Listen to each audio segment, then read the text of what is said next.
Compañeros, últimas tomas. Sí. Excelentísimas e ilustrísimas autoridades, señoras y señores, como presidente de Nueva Economía Forum tengo el placer de darles la bienvenida al Fórum Europa que organizamos con la colaboración de Asisa, BTE y Red Eléctrica de España. Hoy recibimos con toda satisfacción a don Cayo Lara, coordinador federal de Izquierda Unida. El próximo mes de diciembre hará un año desde que fue elegido para el cargo en sustitución de don Gaspar Llamazares. Entonces, Lara pidió a sus compañeros de partido que acabaran con las cuitas internas y llamó a una huelga general necesaria, a su juicio, en contra de la política económica del Gobierno. Podría decirse que lo primero lo está consiguiendo. Lo de la huelga general lo tiene todavía en proyecto y, de momento, no ha logrado convencer a los sindicatos, empezando por Comisiones Obreras, cuyo secretario general, Fernández Toxo, se encuentra entre nosotros y dijo en esta misma tribuna que no ayudará con una huelga general a que Rajoy llegue a la Moncloa. Desde su elección, Cayo Lara ha defendido que la refundación de Izquierda Unida se haga trabajando, estando con la gente en las manifestaciones y haciendo girar a los sindicatos para que vayan entendiendo que hay que comenzar un camino nuevo.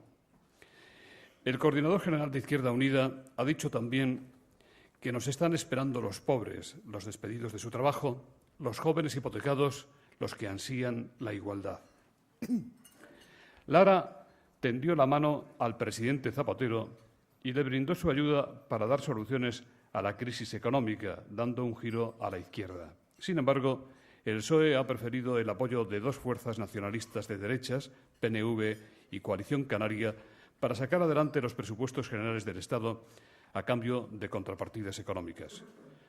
Hombre tenaz y de ideas claras, Cayo Lara no dejará de insistir en movilizar a sus bases para impulsar una salida de izquierdas a la crisis, por ejemplo, encabezando una manifestación en Sevilla el próximo día 29, y tampoco cejará en su empeño de convencer a otros partidos para impulsar la reforma de la ley electoral, que considera antidemocrática, profundamente injusta y limitadora de los derechos y libertades de los ciudadanos. Para el Fórum Europa es un gran honor recibir hoy al coordinador general de Izquierda Unida, Cayo Lara. La tribuna es suya.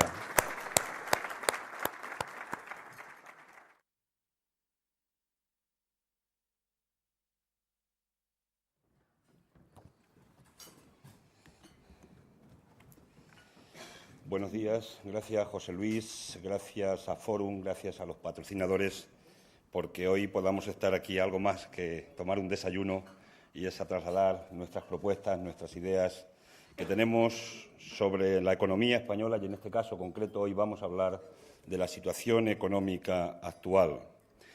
Desde la primera vez que tuve el honor de pisar esta tribuna hasta hoy, la crisis económica en nuestro país se ha agudizado. Hoy estamos peor que ayer. El resultado más llamativo es el sustancial aumento del desempleo. El Plan E da sus últimas bocanadas. El sector turístico no pasa por uno de sus mejores momentos. La producción industrial sigue cayendo, aunque cierto es que se ha reducido el déficit comercial por el mayor descenso de las importaciones que de la exportación. Y el mercado de la vivienda continúa estancado, lastrando la recuperación de la economía y el empleo mientras no se efectúe su saneamiento, que pasa por la adquisición por el Estado de una parte del millón de viviendas ya reconocido por el Gobierno que están sin vender y que deben pasar a alquiler. La encuesta de población activa dice que en el tercer trimestre se ha reducido el número de parados en 14.000, aunque en la letra pequeña se decía que ha aumentado el porcentaje en una décima por la reducción de la población activa en nuestro país. Lo cierto es que en septiembre y octubre crecieron 165.000 el número de parados en el INEM y el número de ocupados ha descendido en 74.800 personas. Se está destruyendo empleo fijo, con la disminución de 161.200 contratos indefinidos y con solo 74.500 contratos eventuales realizados. Crece la tasa de temporalidad hasta casi el 26%. En un año hay 1.524.600 parados más. Esto es como 40 ciudades, como Toledo, que se hubieran quedado completamente paradas en un año. La destrucción de empleo reduce seriamente el superávit anual de las cuentas de la Seguridad Social por la disminución de ingresos por cotizaciones y crece el número de hogares con todos sus miembros en paro hasta 1.136.000 hogares. Estamos en recesión prolongada, 5 trimestres con crecimiento negativo del Producto Interior Bruto. La inflación será negativa y los organismos internacionales no confían en una recuperación del PIB superior al 2%, al menos en el año 2015. Podemos crecer sin crear empleo, lo que es intolerable y una de las mayores amenazas. El descenso de la actividad económica ha puesto en riesgo los ingresos del Estado y la recaudación en 2009 se reducirá a 45.000 millones de euros sobre la prevista. A ello han contribuido también las rebajas de impuestos puestas en marcha por este Gobierno y los gobiernos anteriores, que creían que el ciclo expansivo no tenía fin, y una cuestionable efectividad en la gestión tributaria. Rebajas de impuestos que el presidente de Gobierno exhibía ante la sociedad española hace muy pocas semanas en una de sus intervenciones en el Congreso de Diputados. Él había bajado más los impuestos que el Partido Popular, presumía. Reducido la presión fiscal hasta el 32,8%, una de las más bajas de la Unión Europea, eliminando el impuesto sobre el patrimonio, 1.800 millones de euros. La ministra en el debate de presupuestos ha dicho que son 2.100, y reduciendo el tipo marginal del IRPF y el impuesto sobre sociedades. Medidas que han supuesto dejar de recaudar unos 20.000 millones de euros en las arcas de la hacienda pública que hoy vendrían muy bien para apoyar la actividad productiva de la economía española. Otro efecto pernicioso de la crisis en nuestro país es el aumento de la economía sumergida, que según distintos estudios está en torno al 23%. Según distintos cuerpos de inspectores y subinspectores de Hacienda, con más recursos y alguna que otra modificación normativa, podría reducirse recaudando unos 100.000 millones de euros en 4 años. Sin embargo, en los presupuestos generales del Estado nos encontramos con que el Gobierno recorta la partida de la agencia tributaria el 6,1%. No tiene voluntad política el Gobierno de luchar y combatir el fraude fiscal en España. Y hay que hacer pedagogía con el fraude fiscal. Engañar a la hacienda pública no debe convertirse en el deporte nacional, porque sencillamente se estafa a toda la ciudadanía y especialmente a quienes pagan correctamente los impuestos, además de debilitar los servicios públicos que todos y todas necesitamos. La crisis es una excelente oportunidad para acabar con el fraude y con la tolerancia social del mismo. Debería ser uno de los principales objetivos a alcanzar por un Gobierno responsable. Como impacto negativo en la economía real se sitúa la baja en la seguridad social en el primer semestre de este año en más de 300.000 autónomos y la desaparición de unas 65.000 pequeñas y medianas empresas. Aquí está influyendo mucho más que los impuestos la falta de ventas y el retraso en los cobros, tanto de clientes privados como de las administraciones públicas. Así, por lo menos, lo expresan mayoritariamente unos 6.000 empresarios encuestados recientemente por la Comisión Europea. A ello hay que añadir que en nuestro país la cancelación o modificación leonina de las líneas de descuento y el escaso crédito concedido por los bancos, a pesar de haber recibido estos ingentes cantidades de dinero para su filtración a la economía productiva y a las familias. La línea ICO-liquidez ha seguido sin llegar a las empresas. Parece que a alguna empresa de un destacado jefe de la patronal sí le pueden llegar en estas semanas este tipo de créditos. El crédito, cuando llega, es escaso y caro. La banca privada no está cumpliendo su papel de intermediación financiera y se hace necesaria una banca pública que intervenga directamente en el mercado financiero. Ya la tuvimos en otros años. Aunque el Gobierno, con una imaginativa ocurrencia, ha puesto en marcha una nueva figura, la de los facilitadores de créditos, auténticos conseguidores de recursos en segunda oportunidad, a los que no queremos calificar por prudencia compasiva. ¿Qué tendrán estos facilitadores que no tenga un buen gestor de riesgos? Es injustificable socialmente que la banca en el primer semestre de 2009, en plena crisis, haya obtenido unos beneficios de más de 6.000 millones después de impuestos, más beneficios que los obtenidos en el mismo periodo del año anterior, a pesar de que habían hecho unas provisiones del 87% más. La tasa de morosidad bancaria se ha elevado casi el doble en poco más de un año, llegando casi al 5% como consecuencia de la crisis y del paro, la más alta desde septiembre de 1996, y es un poco más alta la cifra de las cajas de ahorros, que está en un 5,34%. 90.619 millones de dudoso cobro por la banca y 47.165 por las propias cajas. Es una cifra preocupante. ¿Significa esto que las entidades financieras tendrán que recurrir al FROP para atender esta morosidad y saldar sus propias deudas? Otra vez seguimos salvando a la banca, mientras ella no está colaborando para nada en la salida de la crisis. Así, los altos ejecutivos siguen con sus contratos blindados, con indemnizaciones y pensiones que a más de uno les debería sonrojar y sobre las que el Gobierno debería adoptar medidas fiscales oportunas.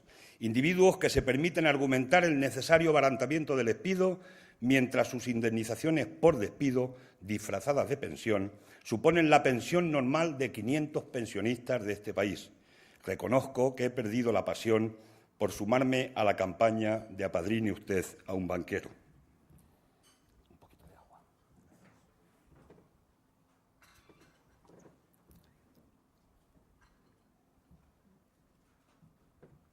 Disculpar. En este aspecto, el gobernador del Banco de España debería dejar de ser el mascarón de proa de las tesis neoliberales que defienden las patronales AEB y COE, dirigidas a reformar el mercado laboral como única forma de salir de la crisis. Debería dedicarse este gobernador a cumplir con las funciones para las que ha sido designado, como el control del sistema financiero español, que ha dejado mucho que desear en el caso de la Caja de Castilla-La Mancha, claro ejemplo de la política especulativa realizada por muchas entidades financieras que deberían haberla intervenido mucho antes. Este hecho por sí solo ya justificaría la dimisión de este gobernador del Banco de España. Las patronales citadas son las causantes de la situación crítica por la que están pasando cientos de miles de pymes y familias en nuestro país. La CEPIME, tal y como lo están haciendo otras organizaciones de empresarios y autónomos, debería estar pidiendo a gritos la existencia de una gran banca pública como forma de obtener liquidez y créditos necesarios para desarrollar su actividad productiva y no tener que cerrar y despedir a sus trabajadores. En este sentido, vamos a proponer en el Parlamento una ley de pagos que regule el tiempo de pago entre privados, pero también el tiempo de pago de las administraciones públicas a proveedores, que está sirviendo en este momento de ser un auténtico atasco, una auténtica asfixia para muchas pequeñas y medianas empresas. Es más, entendemos que la derecha social y política de este país quiere resolver la crisis sobre las espaldas de los trabajadores, como ya se hizo en las crisis del 70 y en la crisis del 90. Los elementos centrales de las medidas demandadas por la COE, abaratamiento del despido, de los costes salariales, reducción de impuestos, mayor regulación del mercado laboral, reducción de las cotizaciones a la seguridad social, tienen ese objetivo y han conducido a la ruptura del diálogo social porque son inasumibles por los sindicatos. Curiosamente, esas no son las reivindicaciones más sentidas por las pymes, generadoras del 90% del empleo, como demuestra la encuesta de la Comisión Europea que cité antes en mi intervención. En la actualidad, ni los impuestos ni los costes laborales son los problemas más determinantes para las empresas españolas. Los salarios en España son inferiores en 10.000 euros a la media de los países que compone la Unión Europea a 27, o en 15.000 si los comparamos con los de la Unión Europea a 15, siendo la tasa de paro casi el 18%, el doble que la media de la Unión Europea. Contención salarial no es igual a más trabajo. En España, contención salarial es igual a más paro. El modelo productivo fracasado en nuestro país no se caracterizaba solo por la especulación inmobiliaria. La alta precariedad, la flexibilidad laboral y los bajos salarios nos distinguen de nuestros principales socios comunitarios. Es conveniente señalar que la participación de las rentas del trabajo en el reparto de la renta nacional ha ido perdiendo peso en favor de las rentas del capital. Entre 2002 y 2006, las rentas salariales aumentaron en España el 1,3%, contrastando con el 3,9% de la Unión Europea, mientras los beneficios empresariales en España aumentaron un 3,5%. Si se recorta el poder adquisitivo de los trabajadores, el nivel de consumo se reducirá aún más y, por tanto, se retrasará la salida de la crisis. Los ciudadanos se están empobreciendo y está aumentando la exclusión social. Somos el segundo país de la Unión Europea con el mayor porcentaje de pobres. Cerca del 20% de los españoles se encuentra por debajo del umbral de la pobreza, es decir, más de 8 millones de personas en este país carecen de los recursos y medios suficientes para acceder y cubrir las necesidades básicas de una vida digna.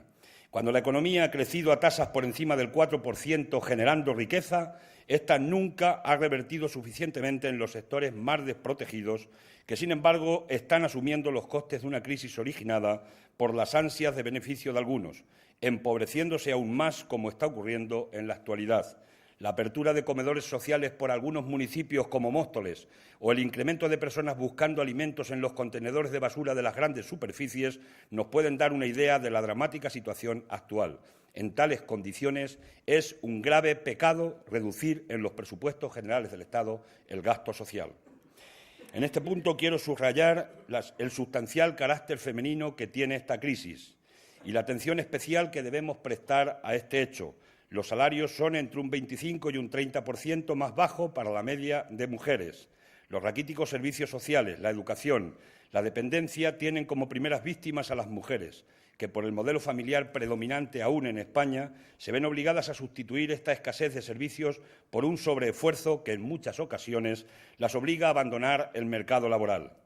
Ahora, con la crisis en ascenso, con más de 4 millones de parados y con pocas posibilidades de recuperación a corto plazo, incluso el análisis más optimista no da muchas esperanzas si no se adoptan las medidas oportunas y se apuesta decididamente por un cambio de modelo productivo.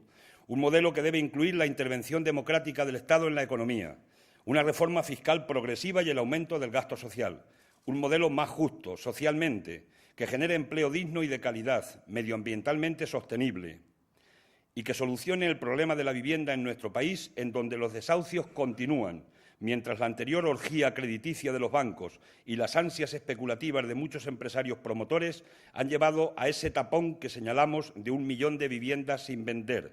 En este país, un 31% de las viviendas donde hay hogares está hipotecado en la primera vivienda. El Gobierno debería liderar un proyecto global frente a la crisis, un proyecto esperanzador, un proyecto en positivo, pero para eso tiene que cambiar el diagnóstico y las medicinas. De la desesperanza solo saca fruto la derecha política, que no se le conoce ni se la espera, con alternativas, porque la crisis forma parte de sus propias recetas neoliberales, aplicadas desgraciadamente por este Gobierno, y porque además solo tienen tiempo para intentar tapar la mancha de aceite del caso Gürtel, que se sigue extendiendo como la del Prestige. Porque un gravísimo problema siempre es la corrupción. Aunque la corrupción forma parte del sistema capitalista, es el propio modelo, en algunos lugares y circunstancias históricas se agrava. En el caso del modelo productivo español basado en el ladrillo, se ha convertido en un elemento funcional de ese modelo que ha deteriorado y deteriora seriamente la calidad democrática de la vida política española. Ante la escasez de financiación de los ayuntamientos, motivadas, entre otras, por una deficiente ley de financiación de las haciendas locales, que debería haber reformado hace ya tiempo, y las permisivas leyes de toda España urbanizable, adaptadas por la mayoría de las comunidades autónomas, muchos de estos alcaldes recurrieron a los ingresos derivados de la recalificación del suelo y, en algunos de ellos, aprovechando que el Pisuerga pasaba por Valladolid, con tanto dinero, pusieron el cazo. Podríamos hacer una larga lista de ayuntamientos con escándalos por este motivo: Marbella, Seseña, Estepona, Águilas, El Ejido, Palma, Arena, alcaldes del PSOE, alcaldes del PP y también muchos alcaldes de esos nuevos partidos independientes que algunos de ellos han crecido al calor precisamente del ladrillo. Pero no toda la corrupción se encuentra relacionada con la construcción. El llamado caso Gürtel parece poner de manifiesto una supuesta trama de corrupción relacionada con el pago de favores entre empresarios y distintos dirigentes políticos vinculados al PP, más vinculados a los procedimientos de contratación pública. Por cierto, ¿no parece esperpéntico que quienes se siguen llenando la boca 1000 veces acusando al presidente del Gobierno de no reconocer la crisis, siendo cierto, sean los mismos que han negado otras 1000 veces la trama Gürtel, culpando a policías, fiscales, jueces y al propio Gobierno de sus miserias? ¿Es esta la oposición de la alternancia? ¿Qué estarán pensando los parados y el ciudadano medio ante este bochornoso espectáculo? Los problemas de la corrupción hay que abordarlos yendo al fondo de sus causas, que no son los trajes de Camps ni el rifirrafe entre el PP y el PSOE. Hay que aprobar propuestas de una vez para erradicarla, deficiencias en la propia legislación o en el funcionamiento de las administraciones públicas, que dan pie a que se puedan generar procesos y procedimientos que originen corrupción. Por ejemplo, los procedimientos de contratación pública que son manifiestamente mejorables y que dejan en evidencia la eficacia tanto de la Ley de Contratos del Estado como del propio Tribunal de Cuentas, o la proliferación de externalizaciones, privatizaciones en definitiva, de partes del trabajo de las administraciones públicas que afectan también a empresas y entes dependientes de las distintas administraciones y que son el fruto de la escasa reposición de empleados públicos. Es también urgente a estos efectos cambiar la ley electoral y la ley de financiación de partidos políticos.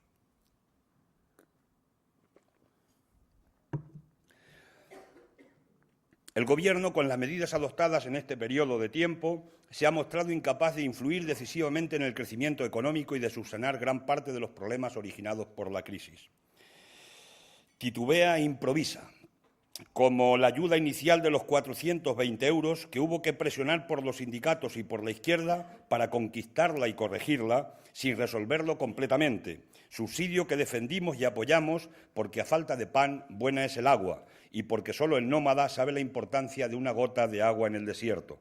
Sin embargo, somos conscientes que la ayuda convive con la economía sumergida, porque no se puede vivir con 420 euros, por lo que seguimos proponiendo un plan de empleo y formación alternativo de 6.000 millones de euros a través de los ayuntamientos que permitan dignificar y dar trabajo y formación al menos a 875.000 parados que hasta ahora no han cobrado el subsidio de desempleo, que no reciben ese subsidio, generando con ello trabajo, cotizaciones sociales y derechos posteriores para el cobro de una prestación. Pero para ello hace falta dinero. Las dos cuestiones más trascendentes en el futuro más próximo serán, con casi toda seguridad, la discusión de la necesidad de proceder a una reforma fiscal progresiva y a la articulación de un nuevo modelo productivo, cuestiones que van a suponer una auténtica batalla política e ideológica en nuestro país. Mientras que la derecha económica y política apuesta siempre bajo las premisas neoliberales porque haya menos impuestos, menos Estado, reducción del gasto y, si es posible, control del déficit, dicen que para que haya más empleo, más inversión y más desarrollo, afirmamos hoy aquí rotundamente que son exactamente esas medidas las que nos han llevado a la crisis actual, medidas que adoptaron los gobiernos del Partido Popular, pero también, desgraciadamente, el Gobierno o los gobiernos del Partido Socialista. Por otro lado, no se atreven a publicitar sus verdaderas intenciones más allá del recorte en el gasto corriente y en la congelación salarial de los funcionarios públicos, o la de proponer la desaparición de los ministerios de Igualdad y Vivienda, o de los asesores del presidente, tal y como demanda el Partido Popular, actuaciones que supondrían un ahorro de algún centenar de millones de euros, el chocolate del loro, del volumen total del presupuesto o del déficit previsible para este año, que superará los 100.000 millones de euros. En cuanto a Izquierda Unida, apostamos por un modelo productivo que cambie el patrón del actual, basado en salarios bajos, escasa protección social, endeudamiento de familias, dependencia tecnológica y un alto nivel de fraude y economía sumergida. Eso implica cambios profundos y cualitativos que se refieren no solo a sectores, sino al sistema educativo, la jornada laboral, vivienda, I+D+I, salarios, pensiones, servicios sociales, el desarrollo de la ley de dependencia y el sistema fiscal, que debe mejorar su progresividad para que pague más quien más tiene y quien más gana. Esto está muy lejos hoy por hoy de lo reflejado en el proyecto de ley de economía sostenible, como en las medidas impositivas y de gasto contenidas en el lamentable proyecto de la Ley de Presupuestos Generales del Estado para 2010, al asentarse sobre unas previsiones macroeconómicas y reales, al igual que las realizadas sobre el presupuesto del año 2009. El principal problema derivado de esas previsiones es que el Gobierno considera que 2010 no es año de aumentar los impuestos, salvo a los consumidores con el IVA y algún otro retoque.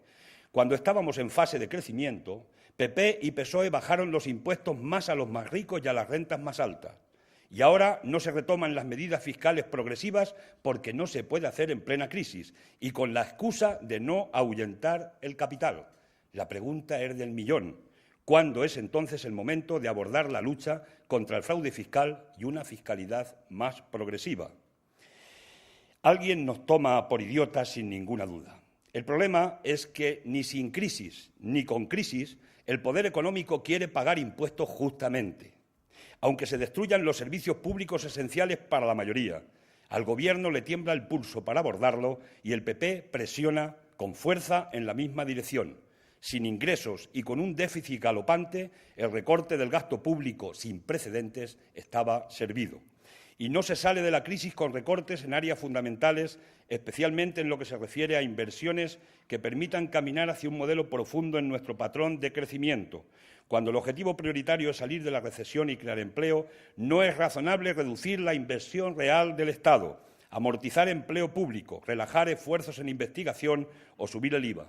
Hacen falta recursos públicos. A medio plazo, una verdadera reforma fiscal progresiva e integral de tasas e impuestos en el ámbito del Estado y no las medidas parciales y regresivas que ha presentado el Gobierno.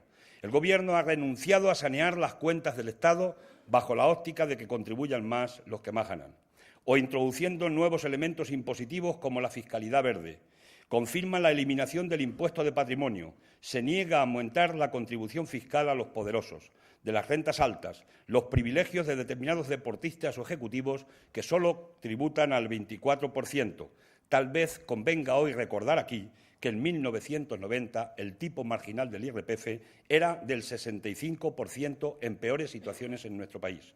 No quiere ni oír hablar de que las rentas de capital y de trabajo tributen bajo la misma base imponible, ni de eliminar los beneficios fiscales a la SICAP. Se niega a combatir la economía sumergida y el gran fraude fiscal.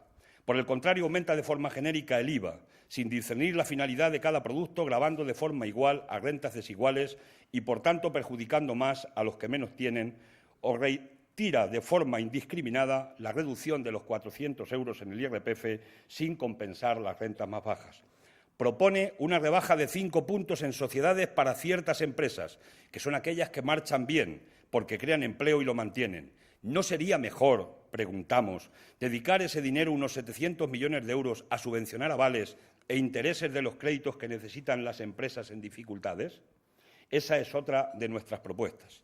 Por el lado del gasto, el Gobierno ha reiterado que en el contexto de la crisis actual el gasto social no iba a sufrir ninguna incidencia negativa en los presupuestos para 2010. Es cierto, se mantiene, pero debido al aumento de los créditos para prestaciones por desempleo, que por otra parte son un derecho y cuyo volumen de gasto viene determinado por condiciones objetivas como el deterioro del mercado laboral. Tan solo se produce un crecimiento de los créditos de la Ley de Autonomía Personal, atención a situaciones de dependencia y de forma muy modesta en los relacionados con la violencia de género. En las demás partidas o hay reducción o, en algunos casos, como en materia de inmigración, muy importante congelación. Desapariciones, como es el caso del plan gerontológico. Las políticas de familia, inclusión social, juventud, igualdad de oportunidades por razón de género y otras se ven seriamente penalizadas. Esto es especialmente relevante cuando seguimos muy alejados de la media europea en gasto social, más de 6 puntos del PIB. El profesor Vicent Navarro, catedrático de Políticas Públicas de la Universidad Pompeu de Fabra, en un reciente artículo titulado «El subdesarrollo social de España», concluye que si España tuviera un gasto social proporcionado a su riqueza en la misma medida que el resto de la Unión Europea, habría que dedicar unos 70.000 millones de euros más cada año.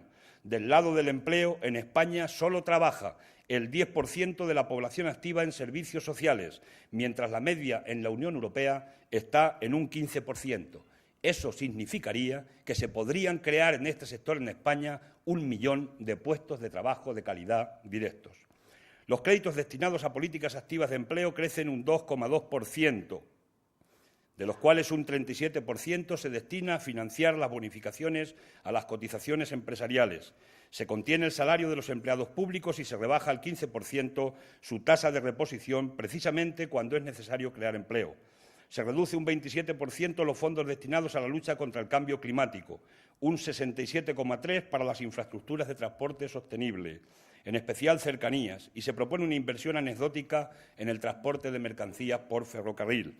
La I+D+I se reduce en un 3,1%, por lo que se pone en entredicho y genera serias dudas sobre la apuesta del Gobierno por un cambio en el modelo de crecimiento económico hacia uno más sostenible que sirviera de motor a la generación de empleo. El estancamiento de las inversiones en la educación primaria de 0 a 3 años de edad aboca al Gobierno al incumplimiento del compromiso según el cual el Plan Educa 3 invertiría 2.000 millones de euros en el conjunto de la legislatura, y la reducción de un 14% del programa de educación secundaria y de FP es un error agravado en la actual coyuntura, ya que la formación en el ámbito no universitario es imprescindible para la mejora del modelo productivo y la creación de puestos de trabajo cualificados, así como un elemento esencial para la lucha contra el fracaso escolar. Finalmente, se reduce un 8,4% la aportación a los ayuntamientos, que agrava una situación ya angustiosa y que solo resuelve temporalmente el 20% del segundo Plan E, de 5.000 millones de euros, que se podrá destinar en los ayuntamientos a gasto corriente. La financiación autonómica, fruto de un debate profundo en este país, frustrará las expectativas creadas precisamente por la reducción de ingresos del Estado. Izquierda Unida tiene propuestas concretas, las que Podemos, ante estas necesidades de la población y de la economía española. Todas las críticas que hacemos están acompañadas generalmente de propuestas alternativas. Las hemos publicado y las hemos transmitido al Gobierno. Seguimos ofreciéndolas en la negociación de presupuestos de 2010 a través de nuestro grupo parlamentario, que Gaspar está aquí hoy con nosotros, en las más de 500 enmiendas presentadas en el Parlamento. Hay que reformar toda la legislación tributaria española y todos los tipos impositivos en profundidad para asegurar una fiscalidad moderna y progresiva.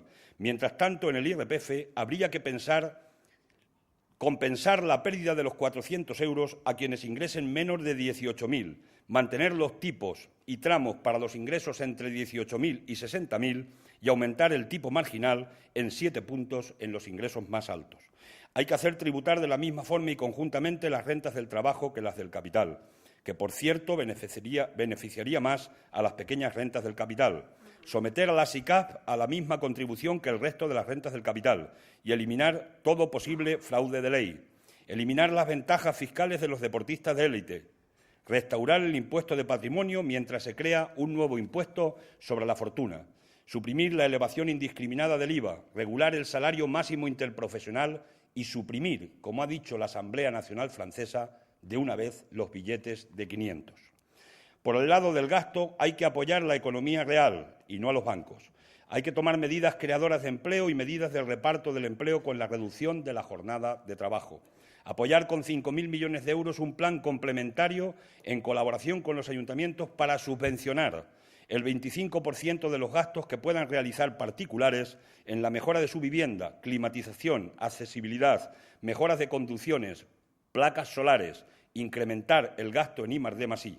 Algunas otras medidas concretas las explicaba a lo largo de la intervención. Y, sobre todo, hay que poner en pie un nuevo modelo productivo, no un cambio cosmético del que tenemos.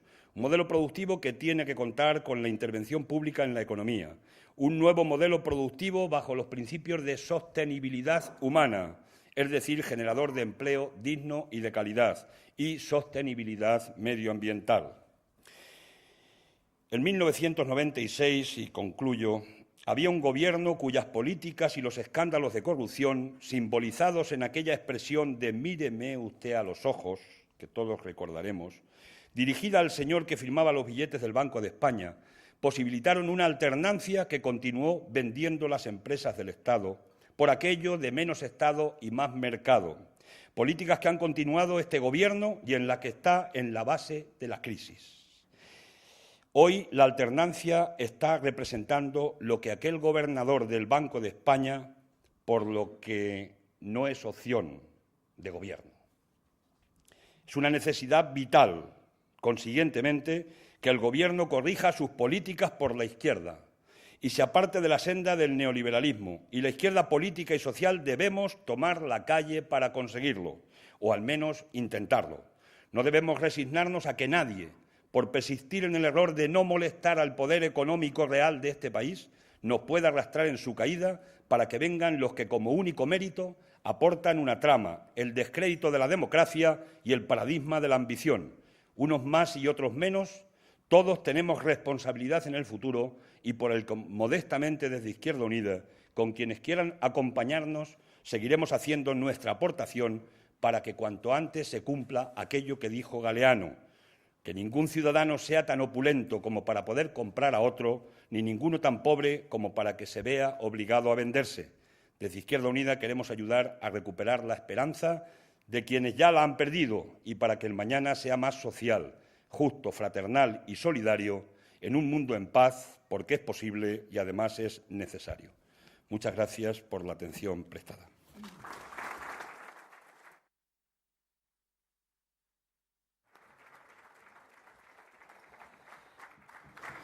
Muchas gracias, Cayo. Bueno, pues vamos a empezar, si le parece, con el coloquio. Hay muchas preguntas. Yo le agradecería la mayor concisión posible en las respuestas. Fernando Jáuregui, director de la red diariocrítico.com, le pregunta si cree usted en la necesidad de un gran acuerdo nacional en torno a temas básicos: educación, economía, inmigración, legislaciones autonómicas. ¿Qué papel podría jugar ahí Izquierda Unida?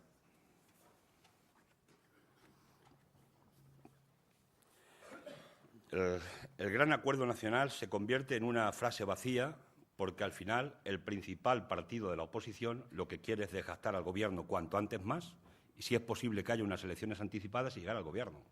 Los acuerdos, por tanto, que se pueden producir en el ámbito del Estado en cuestiones de interés general, para nosotros la clave estaría en qué tipo de acuerdos. Y si el acuerdo es entre dos partidos que tienen la misma política neoliberal aplicada, pues entendemos que sería más de lo mismo y no abordaría las alternativas o soluciones que nosotros estamos aportando desde una visión alternativa de intervención en la economía y no de la libre economía de mercado en su plena dimensión. Por tanto, no serían ni buenos ni malos en sí mismos, sino que habría que ver los contenidos. Desde Izquierda Unida, ¿qué podemos aportar? Pues mirar, seguramente que si hubiéramos tenido en el Parlamento, y permíteme, Jáuregui, que reitere sobre este tema, me aconsejó un periodista un día, dice: aunque te pregunten por patatas, tú cuentas siempre la reforma electoral, porque aunque te creas que todos los ciudadanos lo saben, no es verdad.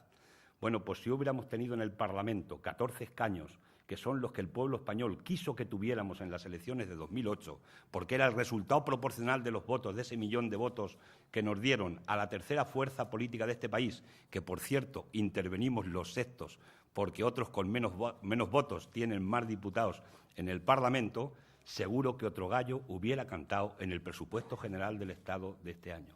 Y seguro que otro gallo cantaría en políticas determinadas que caminan en direcciones conservadoras en lugar de opciones de la izquierda alternativa social. Por tanto, nuestra aportación es que tenemos dos diputados, uno por iniciativa per Catalunya, Gaspar Llamazares, que reitero está aquí con nosotros, y son lo que pueden aportar, que es mucho, pero desde luego de esa falta de representatividad proporcional que es la que deberíamos tener en el Parlamento. Por tanto, nuestra modestia y nuestras iniciativas en esa idea de la alternativa que estamos proponiendo con toda la humildad del mundo. Precisamente hace unos días ha iniciado usted su ronda de reuniones con los líderes de otros partidos para impulsar la antigua reivindicación desde 1986 de Izquierda Unida de reformar la ley electoral. Agustín Llanel, de El Mundo, dice: el PSOE y el PP han aceptado crear una subcomisión sobre la reforma electoral. Pese a ello, ¿cree usted que esos dos partidos harán realmente algo para que Izquierda Unida pueda tener los 12, 14 diputados que les corresponden hoy, que les corresponderían hoy? La subcomisión le han dado un aplazamiento, creo que de 6 meses más, porque ya tenía que haber presentado las conclusiones al Parlamento, porque el informe del Consejo de Estado, de 350 páginas, ya está hecho y, por cierto, nos da la razón en una cantidad importante de sus conclusiones a Izquierda Unida.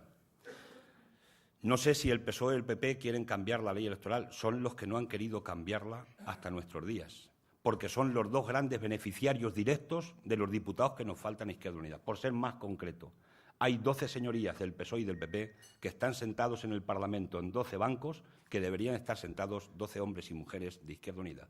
Así de sencillo. No es cierto que sean más beneficiarios cuantitativamente los partidos nacionalistas, pero sí es cierto que políticamente determinados partidos nacionalistas tienen un peso específico en el Parlamento que con una ley proporcional probablemente tendrían más dificultades. Y también recordamos que hasta los más patriotas en este país han pactado medidas determinadas, incluso hablando catalán en la intimidad. No han tenido ningún tipo de problema con pactar con Convergencia y Unión, con el PNV, a pesar de que les pueden haber repudiado en sus políticas, en esa idea de la división de las 17 Españas. Entonces, yo invito al PSOE e invito hoy aquí al PP a que hagan un gesto de patriotismo democrático en España, que todos los votos puedan tener el mismo valor electoral y el Parlamento se configure realmente como quiere el pueblo español que se configure. Hay medidas suficientes para que no se atomice, pero, en definitiva, en ese Parlamento tiene que estar representada la soberanía popular plena en una democracia, si queremos llamarla, de calidad.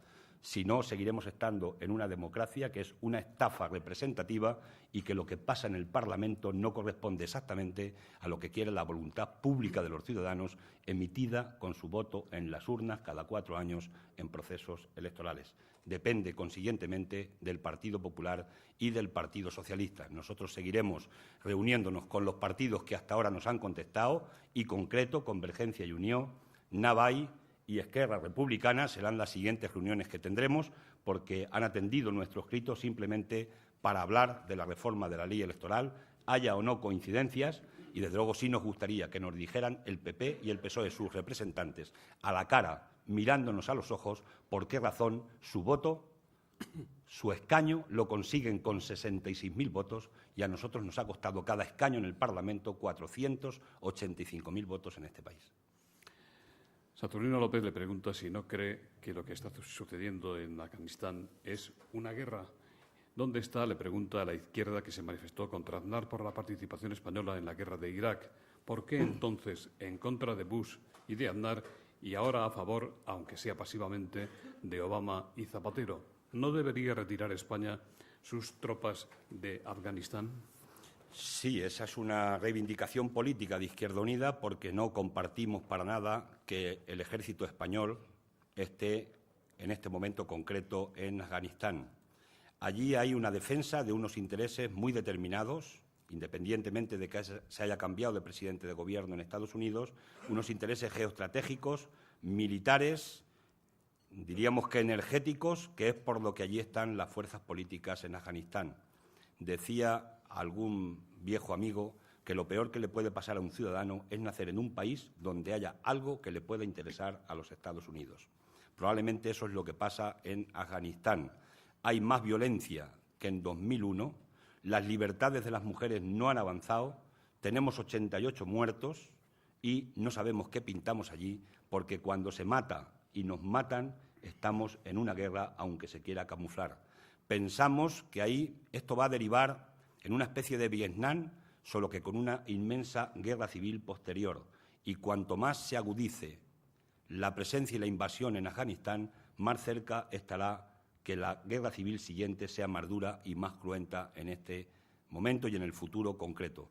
Nosotros entendemos que nuestras tropas tienen que volver a España mañana mejor que pasado mañana, y porque además el artículo, creo que es el 8, de la Constitución española, determina que las fuerzas de seguridad del Estado, el Ejército en concreto, están para defender la soberanía, la independencia y la integridad territorial de España. Y entendemos que estos tres valores no están puestos en este momento en juego en Afganistán sobre nuestro país.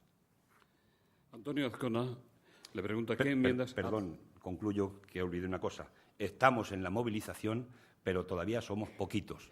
Esperemos que, como nos pasó con lo de Irak, empezamos poquitos, acabemos muchos para conseguir que las tropas vuelvan a España. Antonio Azcona le pregunta qué enmiendas ha presentado Izquierda Unida a los presupuestos generales del Estado para mejorar la innovación y la base tecnológica de nuestra economía. También le pregunta qué piensa Izquierda Unida de la iniciativa de Esquerra Republicana de Cataluña de vetar los presupuestos generales del Estado en el Senado, lo que significaría la devolución automática de esos presupuestos al Congreso y abreviar realmente el proceso de aprobación. Sí, iniciativa es coherente con la posición que hemos mantenido de presentar una enmienda a la totalidad a los presupuestos generales del Estado porque no son los presupuestos que entendemos abordan la crisis mirándola de frente y atendiendo las cuestiones sociales de los ciudadanos y ciudadanas. Pero el presupuesto ya está aprobado, queda el trámite parlamentario. El acuerdo está adoptado por el Gobierno con el Partido Nacionalista Vasco a cambio de un blindaje determinado y alguna cantidad de recursos que Gaspar me comentaba hace un rato que estaría en una partida en unos 150 millones de euros, y también con Coalición Canaria, porque ya saben ustedes que se hizo un Consejo de Ministros para ofertar 25.000 millones en un plazo de tiempo determinado. Aquel Consejo de Ministros en Canarias reciente era sencillamente para buscar el apoyo que necesitaba el Gobierno, legítimamente, de Coalición Canaria para aprobar los presupuestos. Por tanto, son cosas servidas. Lo que nos queda en este caso concreto es si en la comisión nos van a aceptar las distintas enmiendas que hemos presentado, y nosotros vamos a estar peleando hasta el último momento por conseguir incorporar esas enmiendas. Porque, al contrario de lo que opina en la política mucha gente y en el Gobierno, las enmiendas que presentamos en Izquierda Unida no son para Izquierda Unida. Son enmiendas que tienen que ver con las necesidades de los ciudadanos y las necesidades de salir de la crisis del país. Si el Gobierno las quiere aceptar, lógicamente serán medidas positivas para la ciudadanía, y si no quiere, allá su responsabilidad. En materia de I+D+I, lo que hemos planteado, genéricamente, por no detallarlo o no concretarlo, es que se tiene que incrementar de una manera notable la inversión en investigación, más desarrollo, más innovación, porque eso está íntimamente ligado al nuevo modelo de desarrollo económico, al nuevo modelo de desarrollo en nuestro país.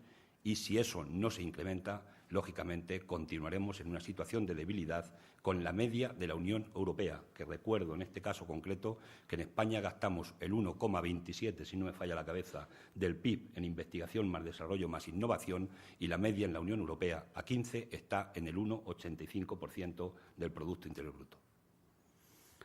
Le preguntan si se refería usted en su discurso a Gerardo Díaz Ferrán cuando aseguraba que un líder empresarial se beneficiaría pronto de las líneas crediticias del ICO que no llegan a las pymes y a las familias. Sí, yo creo que era una obviedad. Hemos conocido a través de un medio de comunicación, no tuvimos oportunidad de escucharle esa propuesta o demanda en la anterior conferencia en la que coincidíamos con Cándido Méndez, a una de las preguntas que se hicieron, pero sí hemos conocido que el Gobierno, curiosamente, no sé si el día 16, aprobó 600 millones de euros para socorrer a determinadas empresas que tienen que ver con la aviación. Una de ellas parece que podía ser una de las empresas del señor Díaz Ferrán. Parece que tiene un problema de liquidez de 50 milloncejos de euros exclusivamente, y curiosamente en esa medida que ha adoptado el Gobierno parece, y siempre según fuentes de la prensa escrita, que el techo máximo que el Gobierno daría a algunas empresas sería 50 millones de euros para que puedan saltar el problema que tienen de liquidez. Vuelvo a decir lo mismo que antes. El Gobierno tiene que mirar a las pequeñas y medianas empresas y no por la vía de los facilitadores de crédito, caminar en la dirección de la banca pública para que el crédito llegue a las pequeñas y medianas empresas, que yo tengo una duda razonable, más razonable que la de los autobuses, de que el señor Díaz Ferrán esté defendiendo en este país los intereses de muchas pequeñas y medianas empresas. Ha dicho usted que la CEPIME debería estar pidiendo la creación de un banco público. Si no lo reclama, le preguntan, ¿es porque CEPIME carece de independencia real, económica y orgánica respecto de la COE? ¿Está CEPIME secuestrada por la COE? Desconozco cuál es la razón de fondo, ¿no? Pero sí puedo decir que conozco a muchos pequeños y medianos empresarios que tienen 10 trabajadores, 15 trabajadores, 20 trabajadores, que están absolutamente descontentos conforme está funcionando las líneas de crédito, de liquidez, incluso las puestas a través del ICO. Creo también, si no me falla la memoria, que el Gobierno puso unas líneas, en general, con todas las líneas ICO, unos 26.000 millones de euros en funcionamiento, y que solo han llegado unos 7.600 millones de euros a la pequeña y mediana empresa. Sí hemos detectado en la organización claramente que hay un caldo de cultivo incómodo por muchos pequeños y medianos empresarios que están cerrando sus empresas no porque tengan un problema de mercado, que en muchos casos también, sino porque tienen un problema de falta de liquidez, porque en estos años de crecimiento, de bonanza del ladrillo, muchísimos promotores urbanísticos que hoy no venden las viviendas han dejado asfixiados a muchos pequeños y medianos promotores. También las administraciones públicas con pagos largos tienen forman parte de esta parte de la asfixia y, consiguientemente, esa línea abierta. Por eso hacíamos una propuesta concreta a las pequeñas y medianas empresas. Cuando el tipo de interés en el Banco Central Europeo está al 1%, yo creo que estamos en buen momento de que, en lugar que la banca gane tanto dinero, haber abierto más la puerta, la llave, para ser, ya no digo solidarios con la crisis, para que una parte importante de esos trabajadores despedidos no se vieran despedidos por problemas de falta de liquidez de los pequeños y medianos empresarios o incluso autónomos en nuestro país. Se va a celebrar el Congreso del Partido Comunista de España y le preguntan, dicen, José Luis Centella es por ahora la única candidatura a la Secretaría General conocida y parece que cuenta con su apoyo, con el de usted, señor Lara. ¿Habrá más candidatos para disputar la Secretaría General del PC que ahora desempeña Frutos? ¿Es verosímil defender hoy que el comunismo es el mejor camino para salir de la crisis?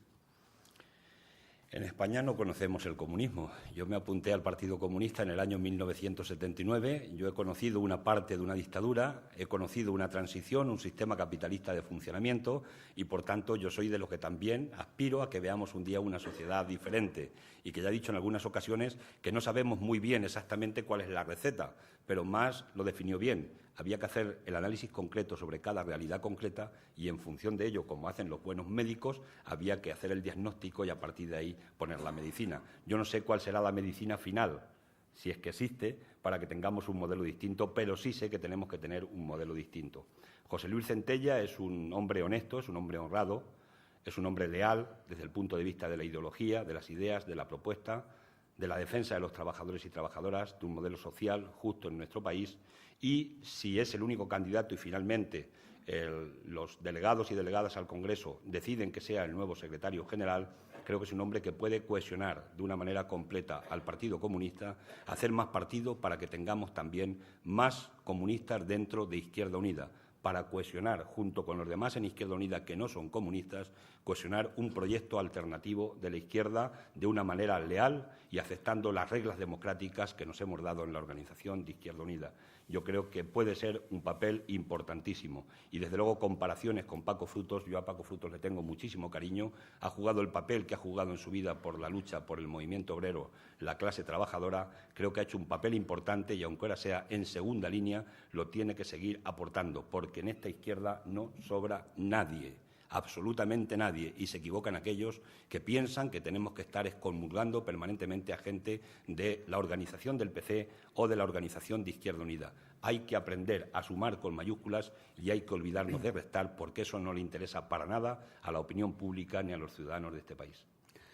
Vera Gutiérrez, del País, le pregunta, ¿hay alguna posibilidad de que Izquierda Unida acepte en la presidencia de Caja Madrid a Ignacio González, al que ha acusado durante años de encarnar las políticas más reaccionarias y, en ocasiones, antidemocráticas en Madrid? ¿La militancia de Izquierda Unida lo entendería? Y, además, creo que andaba entre la cosa de los espías, ¿no? Un poco más complicado. Es un elemento que lo hemos dicho y lo reiteramos hoy aquí. Es un elemento que corresponde a la soberanía de la Federación de Madrid. Por fortuna, no es una fuerza política presidencialista, donde lo que decide el jefe de la fuerza política va a misa y lo hace hasta el último soldado, entendido el tema en términos militares. Que, por cierto, esto tampoco funciona en el Partido Popular, porque parece que Rajoy dice una cosa y Esperanza Aguirre dice otra, y, por tanto, está en una pugna. Yo no sé si el debate de la Caja de Madrid en este momento es el debate de quién controla la Caja de Madrid de cara a quién va a ser el candidato o candidata a las siguientes elecciones a la presidencia del Gobierno en España. Yo creo que, en el fondo de toda esta historia, eso es lo que se está cociendo. Y es absolutamente triste ver los representantes de los impositores, de los sindicatos, de las fuerzas políticas, que tengan que estar supeditados a lo que es una decisión que, desde luego, tiene poco que ver con el desarrollo más social o menos de la Caja, con que se impulsen más las políticas productivas o no en la Caja y menos las especulativas, con lo que pueden ser los intereses de un partido político, de esa lucha interna durísima por el poder y, en definitiva, por quién será, reitero, el candidatable en las elecciones de 2012, que esperemos no tengan que anticiparse y podamos llegar por una vía natural a esas elecciones en ese año concreto. Le piden, siquiera, su opinión personal acerca de si cree usted que Mariano Rajoy tiene fuerza y quiere ejercerla para imponerse a Esperanza Aguirre en el tema de Caja Madrid? Es que no conozco los entresijos en este momento del Partido Popular y, además, opinar también internamente en cuestiones de este tipo me parece que están fuera de sitio, ¿no? He dado la opinión que he dado en esa dirección. No lo sé. Lo que sí puedo afirmar, y afirmo con rotundidad, es que a mí al menos, y naturalmente lo digo desde una opinión absolutamente interesada y absolutamente imparcial, no cabe ninguna duda, el señor Rajoy no le he conocido ninguna propuesta concreta alternativa ante la crisis económica gravísima que tiene este país. Y no solo porque esté inserto en casos de supuesta corrupción con la trama Gürtel. Es que no le conocemos ninguna propuesta alternativa. Las únicas que le conocemos es insistir en más de lo mismo, en menos Estado y más mercado, que es, como ya explicábamos, lo que ha conducido fundamentalmente a la crisis que tenemos en Europa, en el mundo y también, sin ninguna duda, en España. Y en cuanto a doña Esperanza Aguirre, me parece que es una persona que camina en la dirección de privatizar todos los servicios públicos que pueda. La sanidad es el elemento más sangrante en la Comunidad de Madrid y a mí me parece que dejan mucho que desear los gestores de la cosa pública cuando los bienes, esas bolas de cristal delicado que los ciudadanos le entregan a los políticos para que las gestionen, demuestran su incapacidad absoluta para gestionarlas, las privatizan o las externalizan, por utilizar una expresión más moderna, para que sean otros los que las gestionen, y al final del recorrido es que nos encontramos con las políticas de la señora Thatcher, que sabemos perfectamente a dónde condujeron las políticas en su país con aquella línea severa de privatizaciones del sector público de la economía. Es decir, y concluyo, a quienes privatizan los servicios públicos que el pueblo les ha dado para que los gestionen deberían ser expulsados de la cosa pública porque no están cumpliendo con aquello que los ciudadanos le han dado, ese valor, le han depositado en sus manos para que lo puedan gestionar. Habría que privatizar, por tanto, a los gestores públicos que privatizan.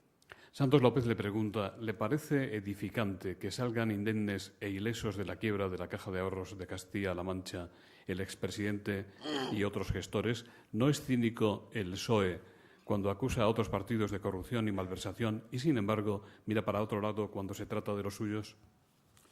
Yo creo que eso en los partidos políticos suele pasar, y sobre todo en el PP y el PSOE, que si sumamos los escándalos de corrupción en España, a lo largo y a lo ancho en estos 3 o 4 últimos años, son varios centenares de casos que han salpicado mayoritariamente a estos dos grandes partidos, ¿no? Por tanto, parece que sí. El vaso medio lleno, medio vacío, depende de que lo hagan los nuestros o lo hagan los otros. Esto es triste, es lamentable, porque yo creo que la democracia debería estar muy por encima de esa cuestión. La corrupción es un cáncer de la democracia y en eso sí había que hacer un gran pacto de Estado para impedir que la corrupción pudiera seguir anidando en la vida política de nuestro país. Sí, porque además el presidente de la Caja de Castilla-La Mancha fue aquel señor que yo citaba en la intervención, que mirando a los ojos al señor que firmaba nada menos que los billetes del Banco de España, le decía, míreme a la cara y dígame la verdad. Hoy a quien hay que decirle míreme a la cara y dígame la verdad es precisamente a esa persona. Las vueltas de la noria de la vida son absolutamente imprevisibles, ¿no? Yo creo que ahí hay responsabilidades políticas directas del Consejo de Administración. Creo que son las más graves las de que quienes tenían la mayoría en ese Consejo de Administración, por su propia responsabilidad, pero no son menos graves las del Partido Popular, que también tenía la obligación de controlar lo que era la gestión de esa caja por parte de los dirigentes y no lo han hecho. Yo creo que ahí ha habido un pacto de créditos inconfesable, que cuando el Banco de España saque todos los pliegos a la luz vamos a conocer con los nombres, y por sus hechos los conoceréis. Vamos a conocer quiénes se llevaron los créditos uno a uno, ahí vamos a ver las distintas implicaciones políticas y probablemente vamos a ver los silencios del Partido Popular y, en todo caso, que quiere resolver en Castilla-La Mancha culpando exclusivamente de ese hecho al Gobierno regional.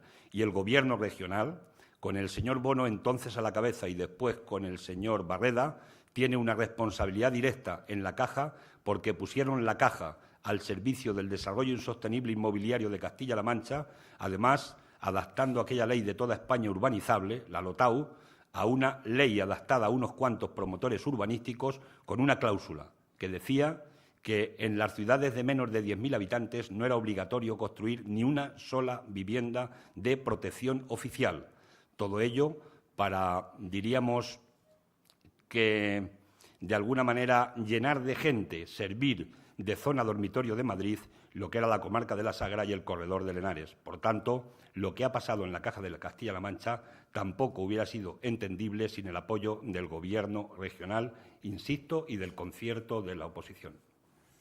Juanma Romero, del Diario Público, dice: ayer Público y hoy también El País han dado a conocer que Izquierda Unida de Madrid quiere adelantar la elección de candidatos para 2011. ¿Cree que es oportuno poner en marcha ya el proceso en plena refundación de Izquierda Unida? ¿Es un error sacar a Inés Sabanés, una de las caras más conocidas de la primera línea política? Agustín Llanel, de El Mundo, insiste en el mismo tema. ¿Qué puede hacer el coordinador general para que con Inés Sabanés solo se tenga en cuenta su valía política y no sea una víctima más de peleas internas de Izquierda Unida? Creo que vamos a hacer un esfuerzo de hemeroteca para sacar, con todo el respeto a los profesionales de los medios de comunicación, que los que me conocen saben que se lo tenemos profundamente, para sacar los titulares que del Grupo Prisa y de algún grupo más se han ido poniendo en los distintos medios de comunicación en los últimos años. Y también vamos a sacar los titulares del año 1996 hasta nuestros días de cómo intentaban influir en esta fuerza política de una manera descarada determinados medios de comunicación, no en sentido positivo, sino en el sentido más negativo de la expresión. Yo cuando leí ayer el titular, de verdad, me sentí muy mal, me sentí incómodo, porque la mayoría maniobra. Las mayorías maniobran, las mayorías, si se producen, son mayorías. Pero el debate, que yo sepa, yo al menos no tengo conocimiento que esté abierto.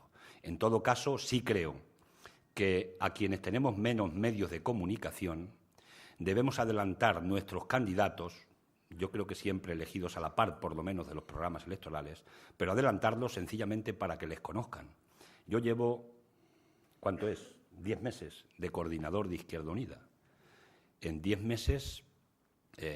yo creo que hay personajes en este país, y no digo personaje en el peor sentido de la palabra, sino personas en este país que andan en los culebrones de las tertulias con problemas de amores y desamores y juicios y líos que son infinitamente más conocidas que este coordinador general.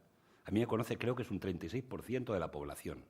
Entonces, cuando tenemos que presentar un candidato, aunque sea en Madrid, o una candidata, aunque sea en Madrid, es que tenemos que tener un recorrido largo para que la gente empiece a enterarse de quién es el candidato, porque si no, cuando vaya a votar a la urna, pues resulta que no va a conocer a quién va a votar, un señor o una señora que no le conoce porque no tenemos buenos mensajeros. Tenemos dificultades para tener buenos mensajeros mediáticamente. Entonces, yo creo que es una cuestión que generalmente en nuestra organización tenemos como orientación general. Pero ya, siendo más concreto y no escapándome de la pregunta, la soberanía de la toma de decisiones para quiénes son los candidatos en Madrid las tiene la Organización de Madrid. Y democráticamente la Organización de Izquierda de Madrid es la que tiene que tomar las decisiones de quiénes van a ser los candidatos a la Alcaldía de Madrid, a la Comunidad Autónoma, los programas electorales y, además, en el proceso de refundación que hacemos nuestra Asamblea, creo que para mayo o para el mes de junio, también veremos si ahí tenemos alianzas y gente disponible y dispuesta para formar parte de las listas de Izquierda Unida. Porque, además, no vamos a fanfarronear, porque nosotros no estamos en condiciones de fanfarronear y, además, no es nuestro estilo. Es que este país necesita más Izquierda Unida en el futuro, tanto en el Ayuntamiento de Madrid como en la propia comunidad. Y ese es el objetivo que desde esta dirección se va a orientar. Y jamás este coordinador general, mientras lo sea, hará ningún tipo de injerencia en ninguna de las 17 federaciones que tenemos en Izquierda Unida, porque va a respetar profundamente en nombre de la Dirección Federal lo que es la soberanía democrática de cada una de las federaciones. Creo que es el mejor servicio que podemos hacer a la tranquilidad, a la paz interna y al funcionamiento democrático de nuestra organización. Vamos a ir ya concluyendo. Julio Vidal, del Cruce Internacional de Prensa, dice: cuando habla usted de la trama Gürtel, incluye los millones de euros que el Gobierno central ha adjudicado en contratos a Teconsa, empresa leonesa propietaria del periódico La Crónica de León, hoy socio de ABC y antes del diario El Mundo. Bueno, yo creo que todo forma parte de la trama, pero de cualquier forma, cuando toda la investigación esté terminada y cuando la cosa esté juzgada, conoceremos exactamente los detalles del fondo del problema. La cuestión no es si con unos o con otros. La cuestión es que sí hay una trama que mayoritariamente está afectando a un partido político, que es el Partido Popular, sin ninguna duda, y puede haber también alguna cuestión de escarceo, porque los casos de supuestas corrupciones, es decir, siempre hemos dicho una cosa, que detrás de cada supuesto corrupto hay un corruptor que intenta corromper.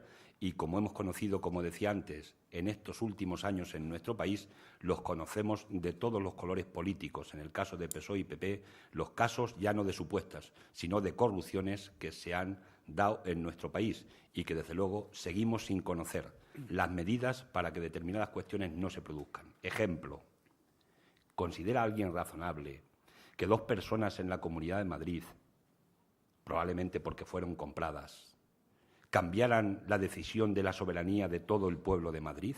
¿Que no pintara para nada lo que habían votado los ciudadanos y ciudadanas en las urnas? ¿Que hubo que repetir unas elecciones por 2 supuestos corruptos que se cambiaron de bando y las ganó el partido que no había sido votado ni era ganador en las primeras elecciones legítimas que se hicieron en Madrid? Aquello fue gravísimo, pero no es mucho más grave que sigamos manteniendo la misma legislación, la misma legalidad que permite que se pueda volver a reproducir esta misma situación también en la Comunidad de Madrid o en otro sitio de España en un momento concreto de la historia? ¿Por qué los 2 grandes partidos políticos no quieren resolver democráticamente esta situación? ¿O es que prefieren convivir con estos casos? Yo creo que es una pregunta importante que a lo mejor había que hacérsela al Partido Popular y Partido Socialista, precisamente por el poder político que tienen y el respaldo popular que sin ninguna duda se les reconoce por parte de la mayoría ciudadana. El director de la agencia de noticias Servimedia, José Manuel González Buesa, dice: es reconocida su condición de republicano confeso, pero hoy nos gustaría conocer su opinión sobre Sabino Fernández Campo, una pieza clave en la transición.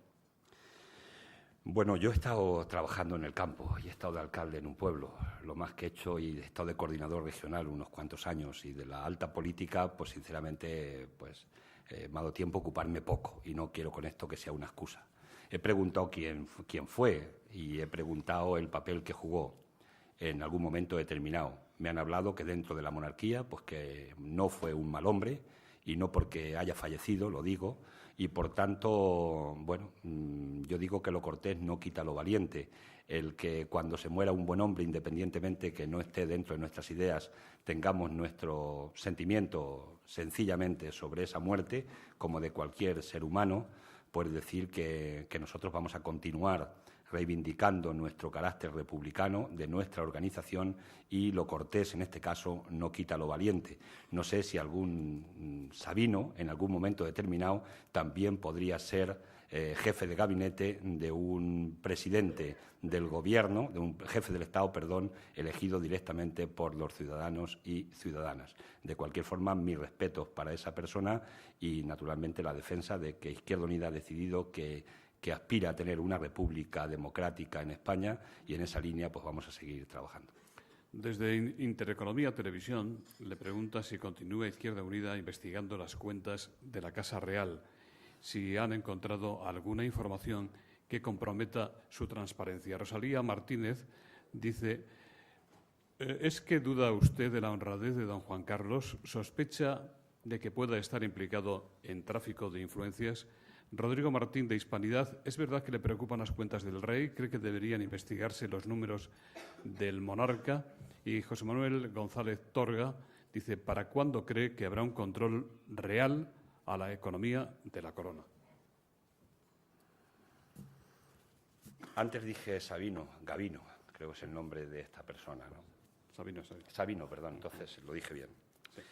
En Izquierda Unida la transparencia, mientras no se demuestre lo contrario, es total y absoluta. Somos además una fuerza pequeña. No se refería a la transparencia en la Casa Real, de las cuentas de la Casa Real. La primera, creía que se refería a Izquierda Unida. En fin, todo está en torno a la Casa Real.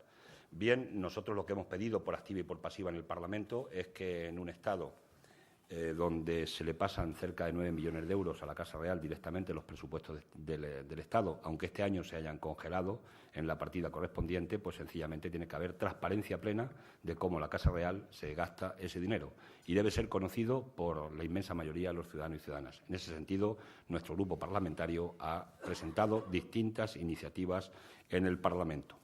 Yo al rey le pregunté directamente, al jefe del Estado, me gusta denominarlo más así, le pregunté directamente por su patrimonio, porque se leen muchas cosas aquí, y la respuesta que me dio es que él, el único patrimonio que tenía, y lo digo tal cual fue, era un regalo que en algún momento determinado le hizo, creo que fue el rey de Jordania, de una casa, no sé si en Tenerife, y que, como le costaba muchísimo dinero aquello cambiarlo y ponerlo a su nombre, le preguntó entonces al ministro de Hacienda, y creo que le hablaban algo así como de 30 millones de pesetas, de las antiguas pesetas, pues decidió que eso mejor estaba que lo tuviera el Estado. Es la única respuesta que me dio y la única que yo puedo dar. Luego hay datos de las riquezas del mundo y, en fin, aparecen datos por ahí que todo el mundo conoce. Nosotros, de cualquier forma, sea el jefe del Estado elegido por los ciudadanos y ciudadanas directamente, o sea el jefe de la Casa Real, en este caso, el jefe del Estado, diríamos, impuesto por nuestro propio sistema y sin elección popular directa, tiene que haber un control absoluto de las cuentas, de los patrimonios, porque todos los que estamos y todas al servicio público de los ciudadanos y ciudadanas tenemos que tener los bolsillos de cristal, las manos limpias, importante, y desde luego los sitios donde estemos también con paredes plenamente de cristal, pero sencillamente porque somos representantes de la vida pública de la gente y tenemos que ser un ejemplo ante el conjunto de ciudadanos. Desgraciadamente, una parte importante de la llamada clase política parece que no hace caso a estas funciones nobles y transparentes que deberían tener en el desempeño de sus cargos. Isabel García, de Nueva Tribuna, le pregunta, y con esto ya finalizamos, si se lo pidieran, ¿aceptaría usted encabezar la lista de Izquierda Unida en las elecciones generales de 2012? Me pidieron, me empujaron, me presionaron, me dijeron, me llamaron para que fuera a encabezar una lista determinada. En política, los que estamos, y especialmente en Izquierda Unida, que es lo que más conozco, las cosas ya sabemos cómo funcionan. Se juntan unos cuantos, empiezan a buscarse en las artimañas para ver cómo a este o a esta le colocamos el marrón, por decirlo en términos populares y sencillos, ¿no? Y bueno, pues las cosas funcionan así, pero nuestros candidatos y candidatas, los que tengamos en cada uno de los momentos, serán los que elija democráticamente nuestra organización. Yo quiero recordar hoy aquí que Gaspar Llamazares fue elegido en unas primarias en nuestra organización, por eso es candidato, fue candidato por Izquierda Unida a la presidencia del Gobierno y por eso hoy es un parlamentario, un buen parlamentario que está en el Parlamento y que acabará con mucha dignidad esta legislatura. De momento usted no se descarta. No, es que estamos todos aquí en el barco. Aunque nos entre eso que se llama el miedo a la libertad, aunque se nos quede un vacío en el estómago cuando nos proponen no sé qué cosa, incluso que tenemos que venir a Fórum Nueva Economía a hacer una conferencia ante gente que sabe muchísimo de todas las políticas y cuando venimos aquí hasta eso nos pasa en el estómago. Mucho más si tuviera que ser nada menos que encabezar una candidatura a la presidencia del Gobierno. Muchas gracias, coordinador general. Luis Argüello, en nombre de los patrocinadores, va a despedir este acto del Fórum Europa. Don Caño, me corresponde en nombre de Asisa de Red Eléctrica y IBT darle las gracias por venir aquí a explicarnos con esa claridad de la política. La verdad es que este auditorio no sabemos tanto de las políticas. Lo poco que sabemos es porque nos lo enseñan ustedes cuando vienen aquí y nos lo cuentan. Supongo que tendremos ocasión de ver si sus pronósticos se cumplen en una posterior intervención, antes o después de las siguientes elecciones generales, con o sin un mayor número de diputados, según haya evolucionado esa reforma intentada de la ley electoral. Esperamos que tenga usted mucha suerte y, en todo caso, muchas gracias.